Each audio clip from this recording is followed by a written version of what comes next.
पार्थाय प्रतिबोधितां भगवता नारायणेन स्वयं व्यासेन ग्रथितां पुराणमुनिना मध्ये महाभारतम् अद्वैतामृतवर्षिणीं भगवतीम् अष्टादशाध्यायिनीम् अम्ब त्वामनुसन्दधामि भगवद्गीते भवद्वेषिणीम्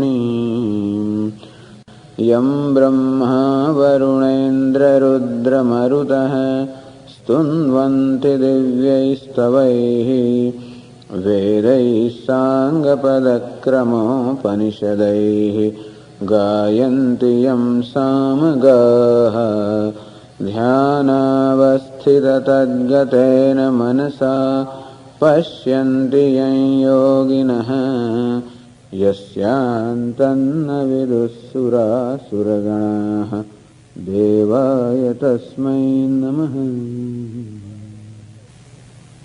मात्रा स्पर्शास्तु कौन्तेय शीतोष्ण सुखदुःखदाः आगम पायिनो नित्याः तां स्थितिक्षस्व Bharat. Said that whenever you will contact the objects, in every experience there is going to be some contact of you with the objects, meaning when your sense organs will come in contact with the sense objects, there will be an experience which will generate the experience of either heat or cold, or pleasure or pain, happiness or unhappiness, or honor or dishonor. One of the two will definitely result from every contact you have with the surroundings.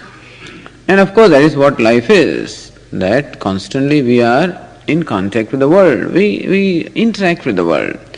And this interaction with the things and beings and situations will bring about experiences in the form of experiences which may be what we call agreeable or disagreeable. They may be at the level of body, comfortable or uncomfortable. At the level of mind, happy or unhappy. At the level of intellect, honor or dishonor. This is unavoidable.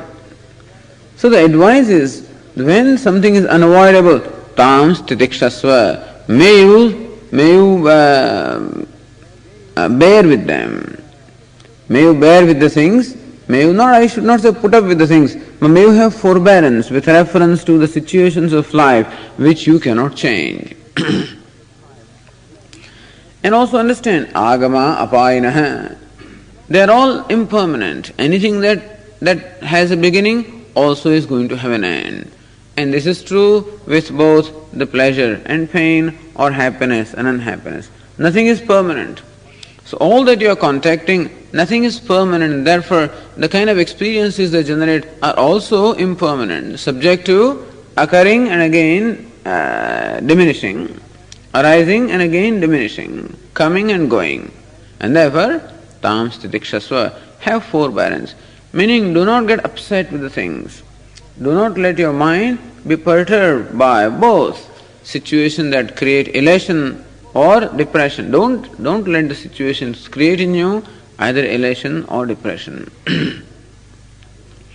Yam hina vyasayantyete, meaning may you learn to maintain what we call an equanimity of the mind in spite of the changing situations. So here Lord Krishna is asking us to do something. Usual approach is to go around and change the things so that they are agreeable to me. That's the usual approach. This is what we call an extrovert approach. And the approach that is suggested is that don't waste your time and effort in trying to change things, because number one, there is very little you can do with reference to changing the world around you. And secondly, even if you change the situation, then also your own mind perhaps will want it differently next moment, and therefore it is never going to happen because your own mind is fanciful. Its own likes and dislikes are changing so often and so constantly that even if you find that by bringing about a certain change in the environment or situation that is agreeable, even that also is going to last only for a short time, and you yourself will see the need for yet further change. And this is endless. And so, proper thing to do is understand that it is the nature of things to change, and therefore, may you change your outlook. This is how life is, and therefore, learn to accept it, learn to enjoy it. So, what will happen if somebody beats you up and stuff like that? Well, okay, be beaten up. What can you do about it? Suppose somebody beats you up. Can you enjoy that? Even if you cannot enjoy it, you accept it as a fact of life. If you can defend yourself, fine. You cannot defend yourself. There can be situations in life which are very disagreeable. But there also, as long as there is nothing you can do about it, and there are different ways of looking at the situations. It is not merely that by your willpower alone that you will be able to maintain that equanimity. It's going to require a lot of teaching. So it's going to require, and the next verse itself is going to tell us about the realities of life. And that is also necessary to understand the realities of life, which will also enable us to have a certain perspective about situations. And that is how it is dhiraha. The next verse is samadukha sukham dhiram. One who is wise, meaning one who has a proper perception about the life, about the realities of life. Or one who understands the situations occur because as we said, whenever we perform different actions, the results come in accordance with the actions. So the pain comes in my life, well, that is also something that is bound to happen on account of what was done in the past. And so accept the results and situations as they come, which are nothing but the products of what has been done by you in the past. What has been asked, you have asked for these things, and that's why they are coming to you, and that is also, you accept them. And subsequently, as we shall say, Lord is Krishna in the Karma Yoga is going to teach us prasada buddhi. That whatever comes to you is in fact nothing but coming from Lord. Because He alone creates situation moments to moment. And therefore the situation that you are encountering at any moment is created by Lord, by God. And therefore He is the one who is giving it to you. And whatever comes from God is always considered to be grace. And therefore constantly try to appreciate that every situation brings some grace. Even in a situation which is very painful, there is some blessing hidden in there if we have the patience or if we have the forbearance to look at it. So idea is not that I retain my understanding as it is and hope to be able to deal with the life. It is that I have to bring about a complete transformation in my own understanding and outlook and perception of the life. That life has a different perception by which you will find that the situations which are at the moment unbearable, they all become bearable, not only that, even enjoyable when our own perspective of the life changes. So it is samadukha sukham dhiram, that wise person who is able to maintain the equanimity of the mind in what we call sukha and dukkha, happiness and unhappiness, or in all these changing situations of life. Saha amrutatvaya kalpate. He alone becomes fit for amrutatvam, immortality. Meaning he alone becomes fit for understanding the reality of life, understanding the nature of self, understanding the ultimate nature of what this world and life is all about. So first step in understanding the reality of life is to be able to maintain what we call an equanimity of the mind, to be able to maintain an objective mind. So not react, not color the situations, and be able to appreciate the things as they are. Second step is then to be able to understand the reality. And what is the reality? That is being said in the verse 16, a very important verse. Itascha shokamoho akritva shitoshnadi sahanam yuktam. See, this is another reason, Arjuna, why be remaining free from the grief and delusion that it is proper for you that you should have forbearance for all these different opposite situations of life. And what is the reason for that? Is that understand the reality of what you call pleasure and pain. Understand the reality of what is comfort and discomfort, pleasure and pain, honor and dishonor. So all these kind of reactions that you have, and the various situations which cause these reactions, various people, various situations, various things which cause the reactions of pleasure and pain from you, what is the reality of them? What is the reality of pleasure and pain or honor and dishonor? And what is the reality of that which causes this reaction of honor and dishonor in you? Look at the reality of the things. And then you yourself decide whether it is proper for you to react to different situations. Says in the 16th verse, Lord Krishna, Na sato vidyate bhavaha, na bhavo vidyate satah, ubhayorapi drishtontah, tvanayos tattvadarshibhihi. Na asatah vidyate bhavaha. There is a word called asat. Asat means that which is unreal. Bhavaha na vidyate. A thing that is unreal does not have a real existence. Thing which is unreal or asat doesn't have a reality. In fact, it is not there in reality. Na abhavaha vidyate satah. And that which is sat or real can never have abhava, can never be non-existent. The idea is that which is real or truth, that can never be non-existent, or it cannot be that the truth is not. The truth always is. Nobody can destroy the truth, nobody can change the truth, nobody can, nobody can make it non-existent. Truth always remains, it always exists.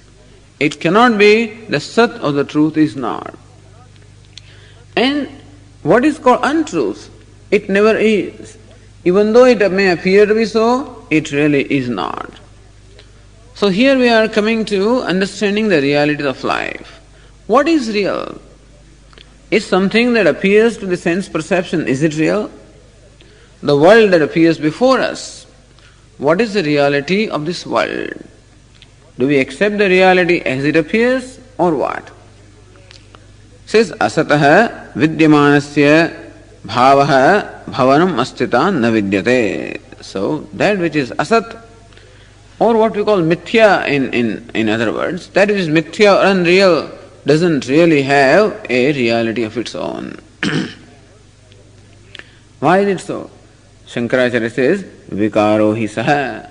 Because you take anything in the creation, anything in the world is a vikaraha, is a product or a modification.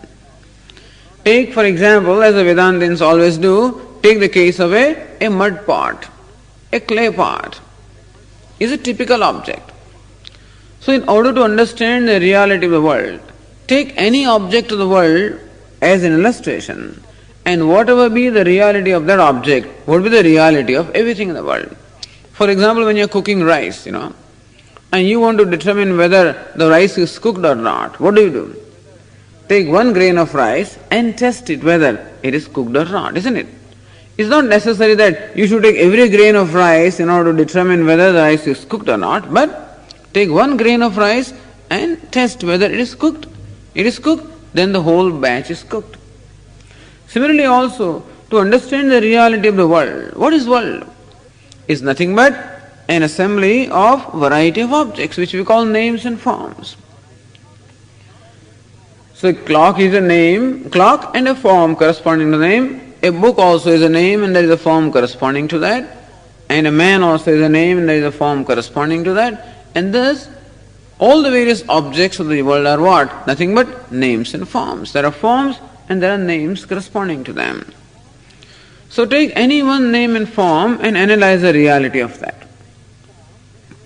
Take a pot, for example, made up of clay. So what is this pot? Vikaro hi saha. It is a product or it is a modification. You could have taken a chair also or a desk also. What is it? It's made of wood.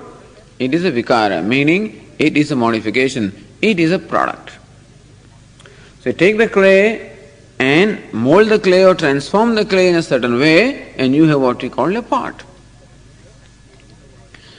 And what is the product or what is the modification? Vikarascha vyabhicharati. That which is a product or that which is a modification always is subject to change. Vyabhicharati. Meaning it is constantly undergoing changes. It is perishable. Anything that is a product is always subject to change. It is always perishable. It never remains the same even at any moment. So a pot, for example, which is a product, which is a modification of clay, is subject to change, it is perishable. Yatha ghatadi samsthanam chakshusha nirupyamanam mrud vyatirekena anupalabdehe asat तथा servo विकार है कारण व्यतिरेकेण अनुपलब्धे है असन. Says here, just as when you are looking at a pot, what is the reality of what we call the pot? Is it possible for this object called pot to exist independent of clay? Is it possible for an object called a pot to exist independent of clay? Suppose we remove this clay, remove clay from the pot, will there be anything existing there? Not really. Meaning it is not possible for the pot to exist without the clay, or it is not possible for you even to perceive the pot without perceiving clay. Mrud vyatirekena anupalabdehe. The pot would not be perceptible, pot would not be existent if we remove clay from this pot. And therefore we say that pot does not enjoy a reality of its own. Reality of the pot totally depends upon that of the clay. Existence of the pot is totally dependent upon clay. Even perception of the pot also is totally dependent upon the perception of clay. You could not perceive the pot unless you perceived the clay. And therefore, we say that the pot, existence of pot, is totally dependent upon the clay. And therefore, pot as such does not enjoy an existence of its own. Therefore we call it asat, we call it unreal. A pot is called unreal or mithya. Unreal meaning which does not have a reality of its own, because the reality of the pot totally depends upon the clay. Remove the clay from the pot, there is no pot there at all. Tatha sarvo vikaraha कारण व्यतिरेकेन अनुपलब्धे asan. And therefore, anything that is a modification or anything that is a product by this would be considered to be asat or would be considered to be mithya, unreal, because no product or the effect can exist apart from the cause. An effect cannot exist apart from the cause. Let us take gold, make an ornament out of gold. Gold is what we call the effect or product of gold. Ornament cannot exist independent of gold. Effect cannot exist independent of the cause. What is effect? Nothing but a modification of the cause. And therefore, an effect cannot exist independent of the cause. This desk, for example, a wooden desk. So wooden desk is a product of wood, is an effect of wood, and cannot exist independent of wood. So this is so of anything that is a product, anything that is an effect, anything that is created, is subject to change, is perishable, does not exist independent of the cause, and therefore whatever is an effect we would say is unreal. Because an effect cannot exist independent of the cause. Is there anything in the universe which is not a creation or not an effect? Everything is created. Everything is an effect. Everything has a birth and everything also will have a death. Everything has a beginning and everything will have an end. However long that life cycle is, the life period may be very long. There are things in the world which are born and they die next moment. There are things that are born and die in a few hours, in a few days, in a few months, in a few years. And there are things that last for a few thousand years, few million years, even few billion years. But still, one thing is certain, that that which has a beginning will definitely have an end. And therefore, all of that is created. What is created? That which has a beginning. Because it did not exist before it began or before it came into being. It did not exist in this form. We say that pot is a creation because before the creation of pot, there was no pot, there was only clay. And then you molded the clay in a particular form and you have this pot now. And a time will come when the pot again will perish and again reduce into clay.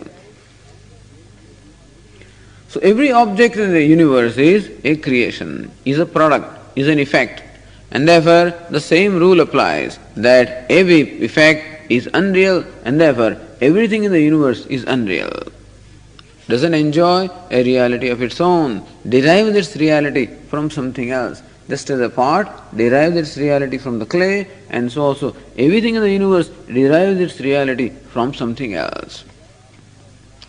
Janma pradhvamsabhyam prag urdhvam cha anupalabdehe. Because the product is that which is not perceptible before its creation, not perceptible after it perishes, and therefore it is only perceptible only in the middle period of time, and therefore it doesn't enjoy an existence of its own. Had it been a real thing, it could not have a beginning, nor it could have an end.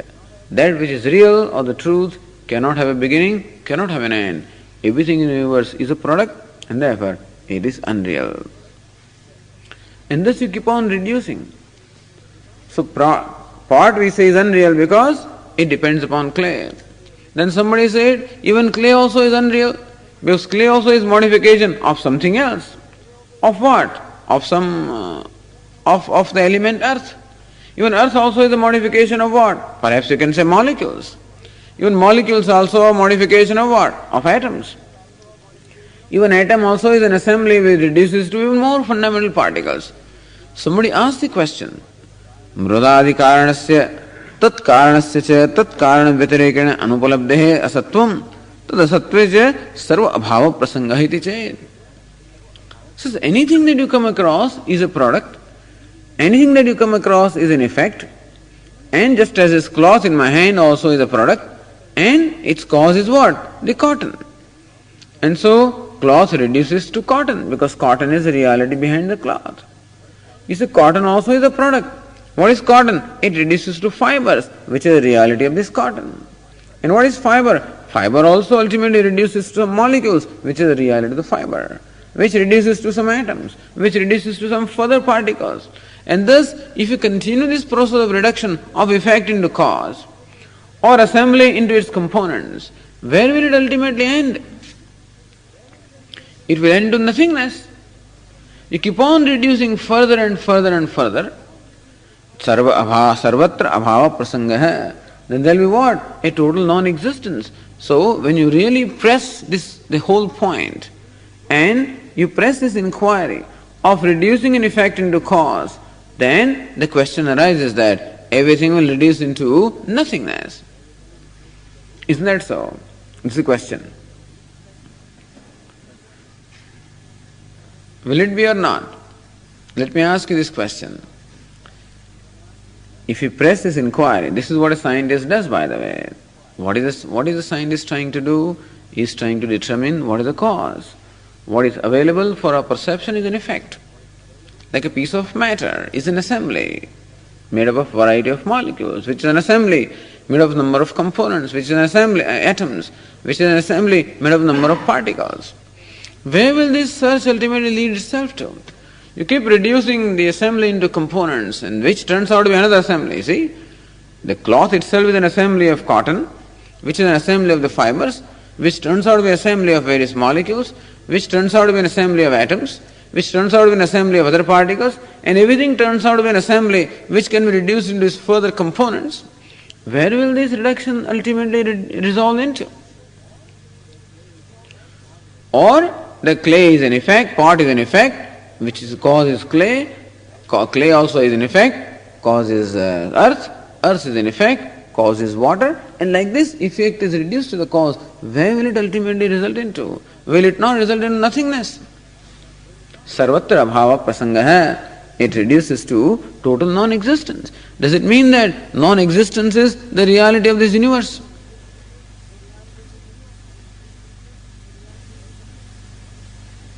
This is a question.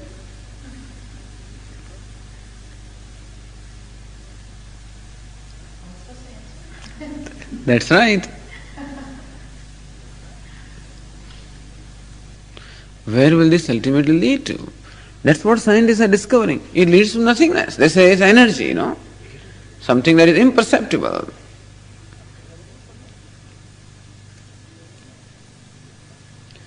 All right. See, the Vedantins have already given thought to everything. What the scientists are trying to determine through their instruments and whatever it is, it's all determined with the help of thought process. Says, no, it is not that it will reduce to a total non-existence. Why? Sarvatra buddhidvaya upalabdehe sad buddhi asad buddhi iti. Says, whenever you perceive anything, whenever your perception of any object, in fact you are simultaneously perceiving two things. Sad buddhi asad buddhi. You are perceiving that which is real and simultaneously perceiving that which is unreal. Because unreal can never exist apart from the real.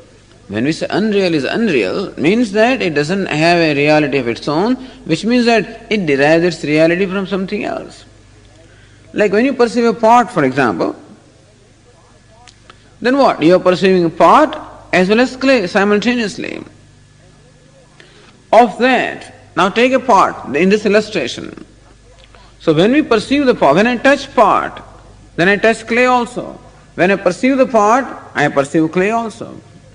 Now suppose you break this pot into pieces, what happens? The pot is broken. Now what do you perceive now? You perceive some pieces of parts. At that time also, you do perceive the clay. Now you reduce those pieces into, again further, powder for example. Then even those pieces are also not there, but what do you perceive? Powder. At that time also, you do perceive the clay. Thus, even though an object called the pot, which is a product or a modification or an effect, changes, perishes, gives up its name and form, and something else comes in its place. Pot gave up its name and form, and it was displaced by what? By pieces. It gives up its name and form, it is displaced by what we call powder. Thus, what we call the effect keeps on being displaced by another effect. However, what does not get displaced is what we call the clay, which is the fundamental substance in that particular illustration. So understand that whenever we perceive anything, simultaneously our mind, our intellect appreciates two things. One is that which is changing, subject to modification, and other is that which does not change, which is not subject to modification. Because a change cannot exist apart from a changeless support or a changeless substratum. Just as a wheel that is rotating, it cannot rotate unless there is an axis which does not rotate, which supports the wheel, which provides a dynamism to the wheel.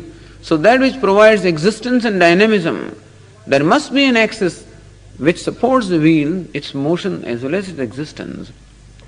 And similarly also, whenever we perceive anything, we may not notice that, we may not make a note of it, but knowingly or unknowingly, we do perceive these two things simultaneously. Yad vishaya buddhi na vyabhicharati tat sat, yad vishaya buddhi vyabhicharati tad asat. So that the perception of which keeps on changing is called unreal, and that the perception of which does not change is called real. In the illustration of the pot and the clay, the pot or the cognition of the pot keeps on changing because pot is replaced by its pieces and they are again replaced by some other form. But as far as the appreciation of the clay is concerned, it remains constant. Take an ornament, same thing. You can break the ornament into pieces and do all kinds of things, but the gold remains changeless. Thus, in everywhere, we have these two kinds of buddhi, meaning two kinds of understandings or two kinds of cognitions. One is that element which keeps on changing, other one which does not change. That which is subject to change we call unreal, and that which does not change is what we call real.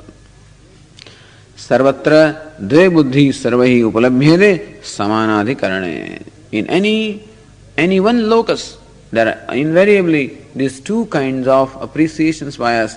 One is the appreciation of that aspect which is subject to change. Other is the appreciation of that which does not change. Tasmad ghatadi buddhi vishaya asan vyavicharat nadu sad buddhi vishaya avyavicharat.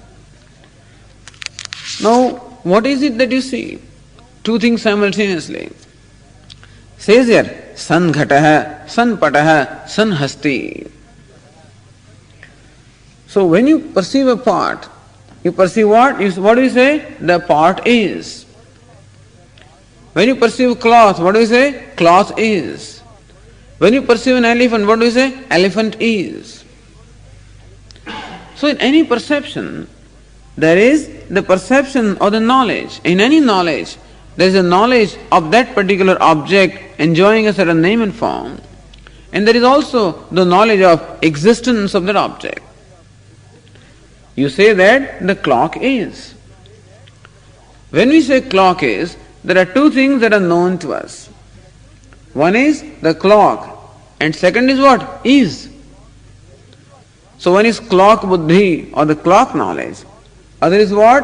Asti buddhi or the knowledge of its existence. When I look at the book, again what? I say book is. And there also I have two forms of knowledge. One is the knowledge characterized by a book, and second is knowledge of the existence of the book. Otherwise I could not say the book is. Can you say, for example, there are horns on my head? Can you say that? I mean, a person in the right mind will not say that. Some people can say that also, but generally speaking, you cannot say there are horns on my head. Vedantins usually give an illustration of rabbit horns, horn of a rabbit. I just happened to see a rabbit, by the way. Just few minutes ago as I came out of my cabin, I saw a rabbit, running across my path. It doesn't have horns. Why do I say it doesn't have horns? Because the horns of a rabbit do not have what we call astitva buddhi, or it doesn't have sat or existence. So when I perceive any object, I know the object as well as I know the existence. When existence is not known, then the object also is not there. So when I say desk is, there is knowledge of the desk as well as knowledge of existence. Book is, there is knowledge of book, there is knowledge of existence. Anything is, tree is, knowledge of tree, knowledge of existence. So everywhere, thus, there is two forms of knowledge simultaneously taking place. Knowledge of what we call the name and form, which is subject to change, which is subject to modification, which will perish. And second is the knowledge of what we call sat or existence, which remains ever the same, which never changes. Tree is cut into pieces, then the branches is or are, and again leaves, cut that into pieces, then it will keep on changing its name and form, but is, it ever remains the same. Your perception or knowledge can never be without that is. Every knowledge always is accompanied by is. Isn't that so?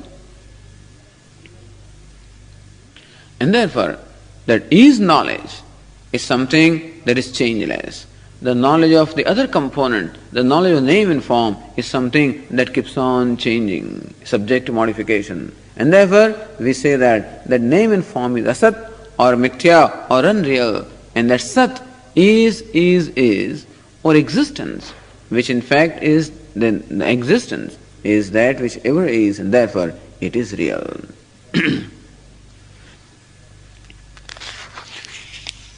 Somebody said that all right, you are right now perceiving a part, for example, and you say that the part is, then suppose somebody removes the part from your sight, or suppose somebody breaks the part, then no more will you say part is, or somebody removes the part, or you are looking at the part which is on your left, and you turn away your attention and now look in the right. At that time there is no part as well as there is no existence of the part in your mind. Then is it not that the knowledge of part as well as knowledge of existence of the part both have gone away simultaneously? Understand the question, that now you are perceiving the part, or a chair for example. So chair is. If I turn my attention away, then I see a tree. Now the tree is. But the chair knowledge as well as the knowledge associated with the existence of chair, both of them have gone away. How do you say that the knowledge of existence is something that persists? Ghate vinaste ghata buddhu vibhicharantyam sadbuddhi api vibhicharati iti chet. He says, when an object is replaced, now chair, now a loudspeaker, now a book, now a tree, as the objects keep on changing in the mind, isn't it that the existence also goes away? Answer is no. Na patadavapi sadbuddhi darshanat. See, even say, I look here, I say chair is. I look there, I say tree is. I look up, the light is. In each one of them, the is continues to persist. Chair has been replaced by tree has been replaced by light, but is not replaced by anything. So the knowledge of is or knowledge of existence is that which is irreplaceable, undisplaceable. And therefore the knowledge of Sat or existence never changes, it never perishes, it always is. Because associated with every name and form is what we call Sat or existence. Without that existence, no name and form could ever exist. And therefore, whenever you perceive anything, whenever you know anything, there is simultaneously the existence which is also known. And therefore, is what you are constantly repeating. Now I say book is, chair is, light is, ceiling is, tree is, rug is. There can never be any knowledge where that is not associated. And therefore, that Sat Buddhi or the knowledge of Sat or knowledge of existence is something that persists constantly. And therefore, that is the truth of everything. In short, when you keep on reducing the name and form, keep on reducing the effect into the cause, or keep on reducing an assembly into its components, where will it ultimately resolve into? It will resolve into something that you cannot reduce further, something that you cannot negate, something that you cannot wipe out. Is what? Is. And therefore, is something that can never be wiped out, can never be reduced, can never be eliminated, can never be destroyed.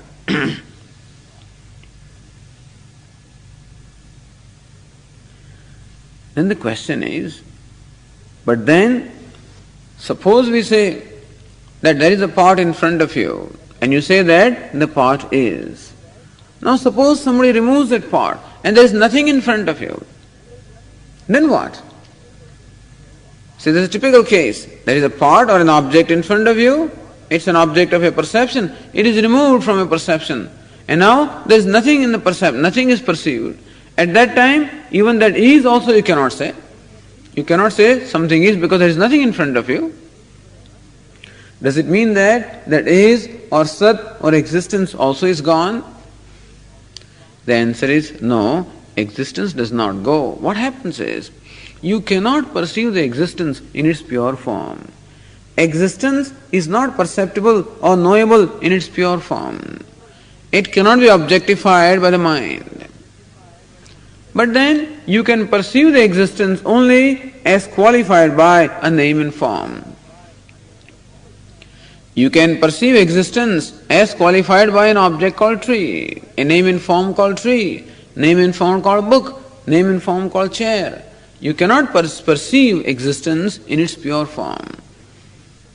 We'll give an illustration here. For example, take the case of this clock. When can you perceive the clock? When the clock is illumined by the light, by the way. The clock can be perceived by the eyes when the clock is illumined by this light. Suppose there were no illumination at all here, you could not perceive the clock even if it were there. So now when you are perceiving the clock, in fact you are perceiving two things simultaneously. What are those two things? The clock as well as what? When you are perceiving the clock, you perceive two things. You perceive clock, and what else do you perceive? The light. Isn't that so? So in perception of any object here, there is perception of the object as well as the perception of light. Now suppose you turn your attention from the clock to this book, then you perceive the book and then also you perceive what? The light. You turn your attention to the rug, you perceive the rug as well as you perceive the light. So perception of light is something that persists in every perception here in this illustration. But then, is it possible for us to perceive light as such? No. Eyes cannot perceive light as such. Eyes can perceive light only when it is conditioned by an object. You can say that there is light here. There is light in this room. When can you say? When you are able to perceive an object. So light as it is cannot be perceived, but light when conditioned by a given name and form, or light is conditioned by an object alone is perceived by us. Because light is subtle. So this is a characteristic of a subtle thing, that it cannot be perceived as it is, but perceived when it is conditioned by something. Swami, I do perceive light. Where do you perceive? You perceive the walls, you perceive rug, you perceive ceiling, you perceive an object, and therefore you say that there is light. Light as conditioned by a given object alone is perceived. Without light, the object cannot be perceived. But light as such cannot be directly perceived by you. Light is perceived as reflected by a given object, as reflected by an object or as conditioned by an object. Similarly also, existence cannot be perceived by us as it is. But existence as conditioned by a given name and form is perceived. Therefore we say, clock is. That we perceive or know both the clock as well as existence. Existence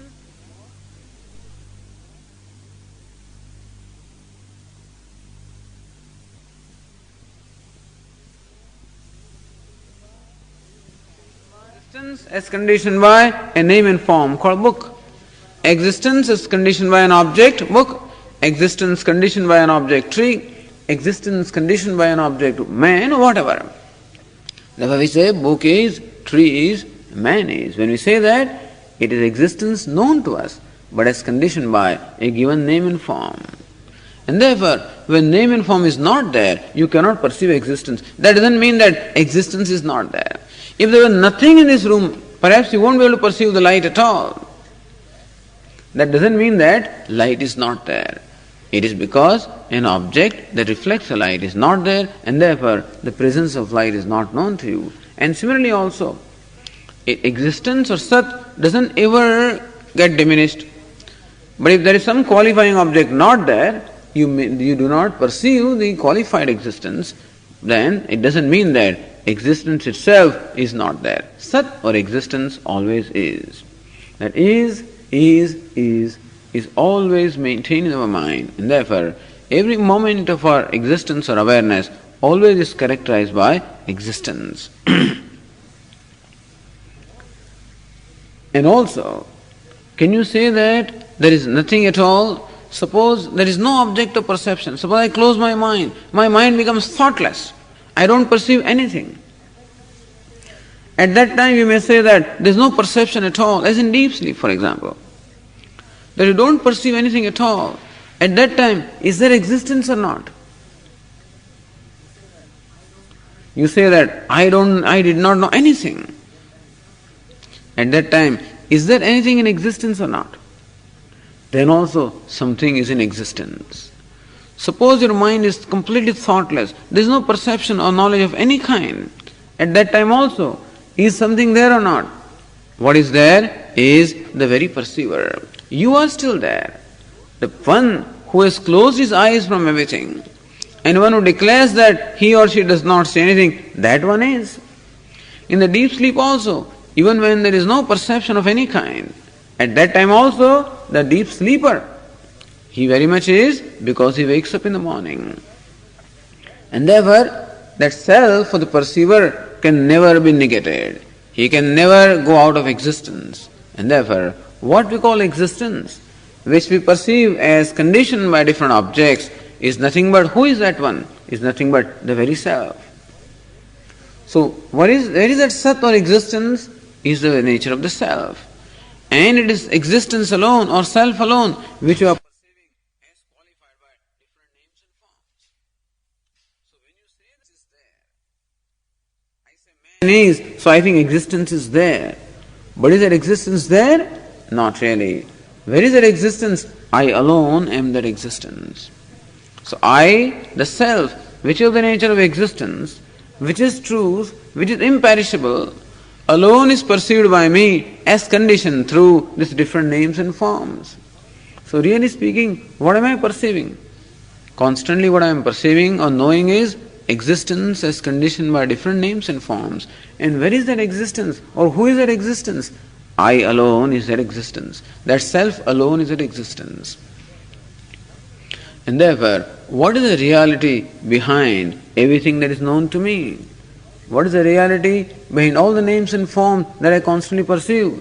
The reality is nothing but the very perceiver, the very self. So self is the reality of all that I perceive or all that I know or all that there is. For example, the dream. I perceive a number of objects, I experience variety of objects in the dream world also. But where is the reality of all that dream world? Is in the very perceiver himself. That's the reason why when I wake up in the morning, the whole dream world resolves into me. And therefore, even when in the dream I feel that I am perceiving different objects which are different from me, in reality, I, the perceiver, is the reality of the whole dream world. And so also in the waking world. Who is the reality of the whole waking world? When everything is reduced into its cause or into its components, where will that process of reduction ultimately stop? It will stop with what? Into I, which is the self, which is truth, and which is therefore the substratum of whole existence. Therefore it said, therefore everything can die, everything can perish, but the Sat, which is existence, which is self, cannot perish. And everything else is perishable, is unreal, is only what we call an appearance. So Lord Krishna is saying here that when you analyze the reality of all this universe, which causes in you this pleasure and pain, which causes in you all this happiness and unhappiness, what is the reality of that? It is all an appearance. Just as in the dream, we experience a number of objects. What is the reality of those objects? Even though in the dream, all of them appear to be very real and tangible. And therefore the experiences in the dream cause the pleasure and pain in us. But when we wake up, what do we find? We discover that all those things that I was experiencing in dream, all that was really non-existent. But that wisdom comes to me when I wake up. Here Lord Krishna says that what is the reality of what you call the waking world? That reality is not much different from the reality of a dream world. Just as the whole dream world resolves into the dreamer when he wakes up, and so also the reality of the whole universe which you are encountering or experiencing ultimately resolves into the self. So dream is what we call an appearance, a projection, and so also what we call the waking world is nothing but a projection or an appearance, not enjoying its own tangible reality. And therefore, you are grieving for what? Grieving for things that are just apparent. You are insulted by what? Things that are just apparent. You are pained by what? Things that are apparent. Thus, this is the looking at from your experiences or evaluating the experiences from what we call absolute standpoint, not the relative standpoint. Swamiji, what does it mean? That all the world is non-existent? You mean everything is appearance? And that what should you do with it? You do whatever you are doing with it. But understand that it is an appearance. It doesn't have a reality of its own, and therefore it doesn't matter what it is. Pot, whether it is this form or some other form, ornament has given form. Ultimately, gold alone is the reality of ornament. It doesn't matter in what form it is. And so also, Sat or existence or the self is the only reality about the whole universe, and therefore it doesn't matter in what form it is. What is the configuration? The configuration does not matter, the substance alone matters. The configuration of the ornament doesn't matter, the substance gold matters. And so also the configuration or arrangement of the creation does not matter. What matters is the reality behind it, and which is the self. So, what is the reality of Sat? Na sato vidyate bhavaha, na abhavaha vidyate satah. And that which is Sat or truth or the self, it can never go out of existence. It is imperishable. It cannot be destroyed. That will come in the next verse. But what is Sat or the real is that which is indestructible, and that which is Asat or unreal, even though it appears to be there, is not really there. Thus the objects of the world, even though appear to be there, are not really there. Because the only reality about them is existence. And the name and form in which that existence appears, that name and form being perishable, is unreal. So hey Arjuna, keep in mind this nature of realities. This is what Vedanta is. Vedanta is nothing but revealing, inquiring into the nature of realities. Understand the things for what they are and then decide what you want to do with them. But understand that what you call ornament is nothing but gold. And therefore, don't get hung up on a certain form. If it comes in a different form, don't react that this is wrong or right. It is gold still. If it is 1 pound of gold, doesn't matter in what form it comes to you. As long as you are concerned with the substance, the form does not matter. And so also, the world keeps on presenting itself in different arrangements and configuration constantly. What does it matter what the configuration is? Understand that configuration is unreal and the substance, which is existence, alone is real. Keep this in mind. Evam atmanatmanoho सत असतोह उभयोः अपि दृष्टः उपलब्धः अन्तः निर्णयः सत सदैव असत असदैव इति तु अनयोः तत्वदर्शिभिः. Those who are wise, those who know the truth, have a clear understanding of what is Sat and what is Asat, what is real and what is unreal. They know the unreal as unreal and they know the real as real. And therefore, here Arjuna, may you also do that. Even though right now you may not be able to actually see it yourself, but understand, even from this intellectual analysis, you can understand that the world is not just what it appears to be. That what appears is something that is constantly in a state of flux, constantly changing, constantly moving, constantly perishing. And that what is in a flux or change or what is perishing derives its reality from that which is imperishable. So perishing, changing is unreal, and therefore it does not matter what it is. And what is unchanging or unreal, real or Sat existence, that alone matters. And therefore, what all you are coming across is changing, is modification, is creation, is a product. And therefore, it should not matter to you what it is. And therefore, don't brand anything as right or wrong, as good or bad, as agreeable, disagreeable, as honor, dishonor. What you call honor also is nothing but modification of something. What you call dishonor, also the same. Honor, what causes honor to you? Some words, some person. What is the reality of this person? A name and form. And what is name and form? Ultimately reduces itself to Sat or existence. What is honor? Same thing. Dishonor? Same thing. What is pleasure? Some object gives you pleasure. What is the reality of that object? Again, name and form. And what does it reduce to? Sat or existence. Thus, all these different objects of the world, the situations of the world, the people of the world, which cause in you this pleasure and pain, happiness and happiness, sadness and elation, honor and dishonor, all these kind of things that the world manages to create in you. What is the reality of those things? They do not have, they are all apparent. They are just projections or appearances. They do not have a tangible reality of their own. All of them ultimately reduce to one reality, which is Sat or existence. And therefore, keeping this in mind, it should not matter to you what the configuration is, what the situation is, and what the things are.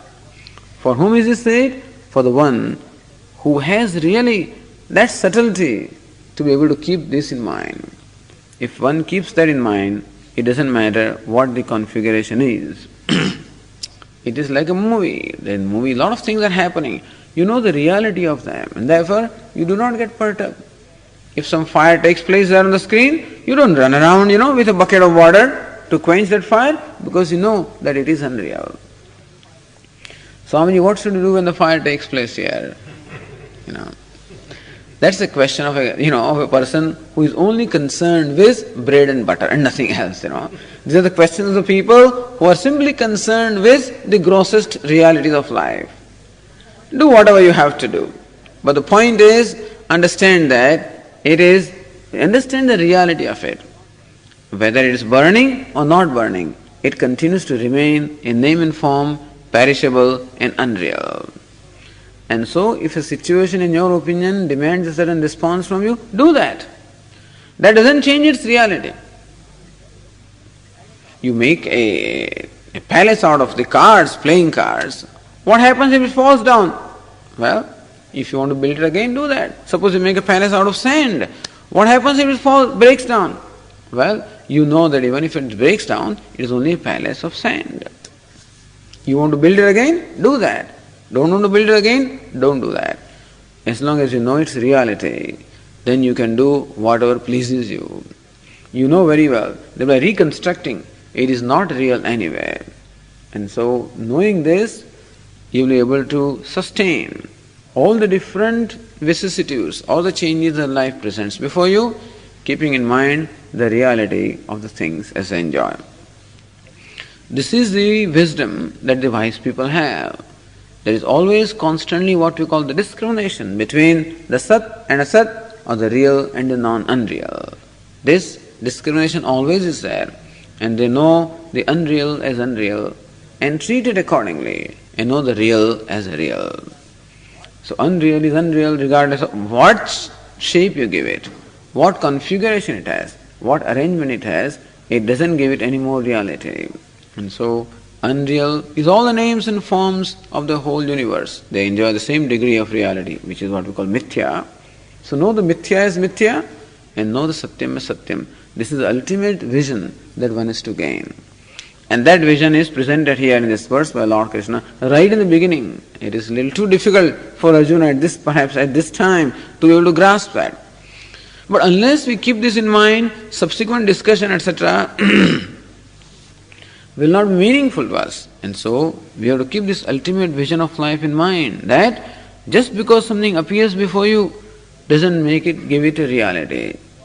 We generally take as real whatever is perceptible by us. But now, what is apparent, what is perceived or what is perceived by us, what appears before us doesn't necessarily mean it is real. It derives its reality from something else. Like a reflection appears before me doesn't mean that there is a real person. And so also, the world appears before me doesn't mean that it enjoys a reality of its own. It is what we call a relative reality called mithyatvam. And where is the reality? A reality in Sat or existence. And where is that? That is your very self. So self or you ultimately are the reality of everything that you perceive, everything that you come across. And ultimately, therefore, you are fighting only with yourself and you are doing whatever in the ultimate sense, because that Sat or existence, self alone is reality of everything. Okay, think about it. If what matters in our life is bread and butter, then this is of no use. If something else matters to us, then of course we will find this stimulating, But Swamiji, how about my job and how about my house and rent? Solve those problems in a different way, if they are the problems. Those who have grown out of those kind of problems, and those who are concerned with something else in life, for them alone this becomes meaningful. Otherwise, we keep listening to Vedanta for years together and still only worried about somebody told me this and somebody told me that. Why did you look at me like this? Alright, that is, we are far away from what Vedanta has to offer to us. And so we have to understand what is important in life. And as long as trifle things continue to remain important, and so long we have to deal them in a trifle way. And when we'll grow out of this trifle matters, and when really realities of life become important to us, then alone these discussions will become important. Otherwise, obviously, it's all a matter of laughing, Okay, at night, when we are satsang, you ask the questions. Om पूर्णमदः पूर्णमिदं पूर्णात् पूर्णमुदच्यते पूर्णस्य पूर्णमादाय पूर्णमेवावशिष्यते। ॐ शान्ति शान्ति शान्तिः। शङ्करं शङ्कराचार्यं केशवं बादरायणं सूत्रभाष्यकृतौ वन्दे भगवन्तौ पुनः पुनः। ईश्वरो गुरुरात्मेति मूर्तिभेदविभागिने व्योमवद्व्याप्तदेहाय दक्षिणामूर्तये नमः। ॐ शान्ति शान्ति शान्तिः। हरिः ॐ श्री गुरुभ्यो नमः। हरिः ॐ।